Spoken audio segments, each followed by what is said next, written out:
The UFC has undergone a remarkable transformation since its founding in 1993, evolving from a niche combat sport into a global entertainment juggernaut. Unlike older leagues such as the NFL or MLB, the UFC's relative youth makes its history easier to trace, particularly regarding the evolution of its media coverage. From the disorganized, underground coverage of pre-UFC mixed martial arts to today's influencer-driven strategies, one constant has been the company's willingness to adapt. This video explores how UFC media has evolved over the years, focusing on the sport's embrace of new technologies, innovative marketing strategies, and its ability to adapt to an ever-changing media landscape, and how that has been the key to the ever-expanding popularity of the company.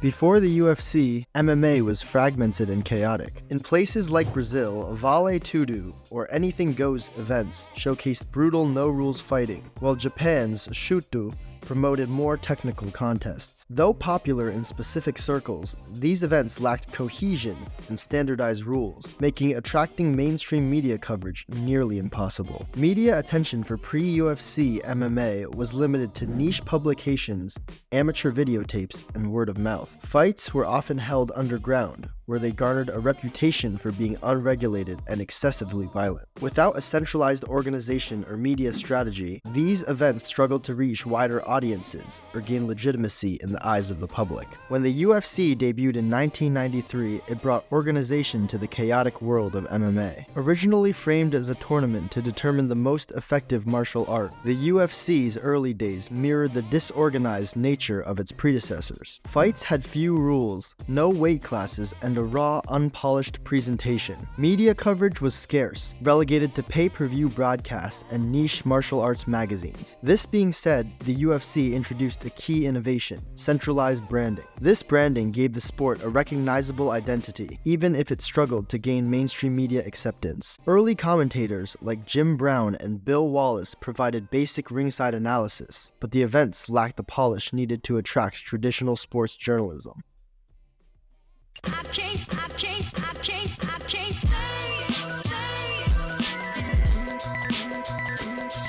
The turning point for UFC media came in 2001 when Zuffa LLC, led by Frank and Lorenzo Fertitta, purchased the UFC. With Dana White installed as president, the organization underwent a complete overhaul. This change in leadership proved pivotal in reshaping the UFC's image and relationship with the media. The group spearheaded efforts to legitimize the sport by introducing the unified rules of MMA, which standardized regulations, introduced weight classes, and made the sport more palatable to mainstream audiences. These changes opened the door to partnerships with major media outlets. One of the most significant strides in UFC media was the creation of The Ultimate Fighter in 2005. The reality TV show, airing on Spike TV, showcased UFC fighters' lives and personalities, blending entertainment with competition. TUF's success helped the UFC secure deals with networks like Fox and ESPN, elevating its visibility and credibility. This was an early sign of Dana and the UFC thinking outside of the box in marketing their company, a trend we continue to see the UFC use to reach new audiences. White also became the UFC's most visible spokesperson.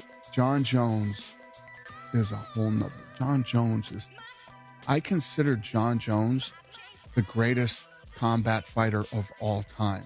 Using his brash personality and direct communication style to engage with fans and media alike. Unlike the mostly faceless commissioners of other leagues, White embraced social media, often announcing fights, addressing controversies, and interacting with his fans directly. His approach humanized the UFC and created a sense of accessibility that resonated with audiences. As the digital age began to reshape media, the UFC quickly adapted. Social media platforms like YouTube, Twitter, and Instagram became powerful tools for both the company and its fighters. Dana himself embraced Twitter to connect directly with fans. Fighters such as Conor McGregor and Ronda Rousey mastered the art of building personal brands online, engaging fans in ways traditional media couldn't. McGregor's witty trash talk and larger-than-life persona gained millions of followers, while Rousey's crossover into Hollywood expanded the UFC's audience even further. Meanwhile, independent voices in MMA media began to emerge. Ariel Helwani, widely regarded as one of the most influential MMA journalists, leveraged these platforms to provide breaking news, in-depth reviews, and behind-the-scenes insights. Helwani's show, The MMA Hour, became a fan favorite, offering a mix of news and entertainment that felt new and fresh compared to traditional media. Additionally, platforms like Reddit, MMA Community, and Instagram accounts run by fan pages allowed for more interaction and discussion, building a tight-knit online fanbase. The UFC also launched UFC Fight Pass in 2013, one of the first of its kind. The subscription-based service gave fans access to live events, classic fights, and exclusive content directly. This move allowed the UFC to get ahead, embracing digital media and staying in front of older leagues stuck in traditional broadcast deals.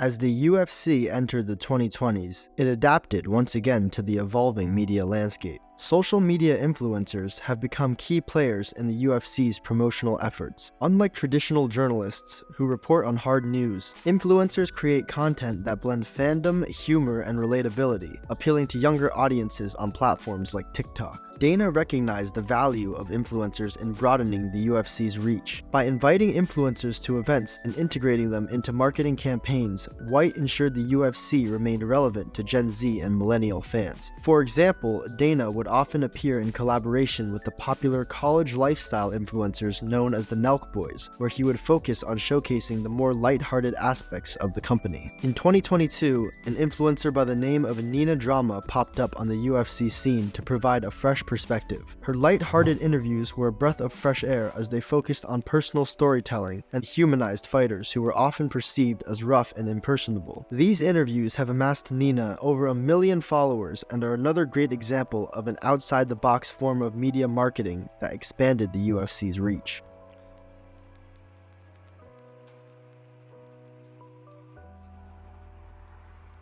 The UFC's media evolution from the disorganized days of pre-UFC MMA to the influencer-driven strategies of today highlight the company's adaptability and vision. By embracing change and leveraging new technologies, the UFC has built a media presence that rivals and in some ways surpasses those of older, more established sports leagues. Unlike older leagues bound by entrenched traditions, the UFC's relative youth has allowed this rapid evolution. This flexibility has enabled the organization to thrive in an increasingly fragmented media landscape, where different audiences demand so many different things. As the UFC continues to grow, its media approach will likely evolve further, exploring innovations such as virtual reality, AI, and new social platforms. However, its history demonstrates a clear lesson. With the right leadership and willingness to innovate, even a young sport can achieve global dominance in the competitive world of sports media. If you liked this video, please be sure to subscribe for more sports content.